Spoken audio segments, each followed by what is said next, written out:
Hi viewers, நான் இன்னைக்கு புடலங்காய் வச்சு டிஃப்ரெண்ட்டாக எப்படி குழம்பு வைக்கிறதுன்னு சொல்கிறேன். ஏன்னா நம்ம எப்போவும் சாம்பார் தான் வச்சிட்ருப்போம், இல்லைன்னா கடலைப்பருப்பு போட்டு கூட்டு வைப்போம். ஆனால் இன்றைக்கி நான் ஜீரகம், பச்சை மிளகாய், தேங்காயெல்லாம் போட்டு வேறு மாதிரி ஸ்டைலில் வைக்கிறேன். அது நல்லாயிருக்கும் சாப்பிட்றதுக்கு. பாருங்கள். Hi, okay, bye. Hi viewers, good morning. நான் இன்றைக்கி டிஃப்ரெண்ட்டாக ஒரு குழம்பு வைக்க போகிறேன். என்னென்னா, எப்போவும் நம்ம புடலங்காய் சாம்பார் அப்படி வைப்போம் இல்லையா? புடலங்காய் வச்சு இன்றைக்கி நான் என்ன பண்ண போகிறேன்னா, ஒரு சாம்பார் பொடி இல்லாமல் ஒரு குழம்பு, புடலங்காய் குழம்பு. பார்க்குறதுக்கு மோர் குழம்பு மாதிரி இருக்கும், ஆனால் அது மோர் ஊற்றாமல் செய்கிற குழம்பு. பாருங்கள், உங்களுக்கு பிடிச்சிருக்கும்.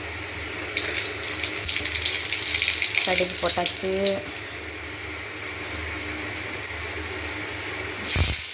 வெங்காயம்,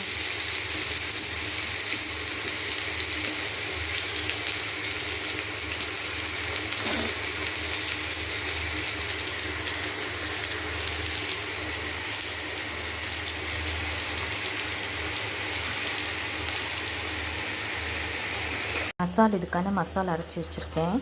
இது ஒன்றும் இல்லைங்க, தேங்காய், ஜீரகம், தக்காளி, ஒரு பெரிய வெங்காயம், பச்சை மிளகாய். இது ஸ்பெஷலே பச்சை மிளகாயும் சீரகம் தான். இது ரெண்டும் இது நாலும் போட்டு நான் அரைச்சி வச்சுருக்கேன். இதை ஊற்றினோம்னா மோர் குழம்பாட்டு நமக்கு ஆயிரும். குழம்பு சாம்பார் இல்லாமல் ஒரு குழம்பு. பாருங்கள், இது நல்லா டேஸ்ட்டாக இருக்கும். இது அதிகமாக ரொம்ப நல்லது, சாப்பிட்டா நல்ல சுவையாகவும் இருக்கும். அதிகமாக கேரளா சைடு இந்த மாதிரி செய்வாங்க. நம்ம தமிழ்நாட்டு சைடு அதிகமாக யாரும் செய்கிறாங்களான்னு எனக்கு தெரியல. புடலங்கானாலே கடலைப்பருப்பை போட்டு கூட்டு தான் வைக்கிறாங்க, இல்லைன்னா பொரியல் பண்ணுவாங்க. ஸோ இது நல்லாயிருக்கும். பாருங்களேன், இது நல்லபடி வெந்துருச்சா? வெந்ததுக்கப்புறம் நம்ம இந்த கலவையில் கொட்டிடலாம்.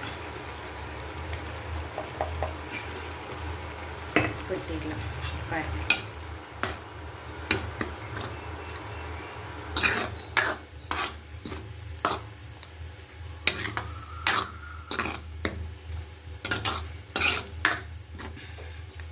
இவ்வளோதாங்க. இது கொஞ்சம் தண்ணி ஊற்றி உப்பு போட்டு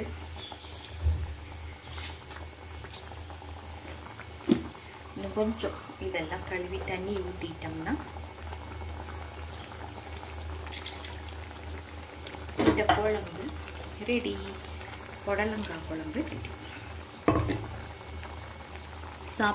இது பார்த்துட்டு நீங்கள் இது மாதிரி செஞ்சு சாப்பிட்டு பாருங்கள். ஜீரகம், பச்சை மிளகாய்,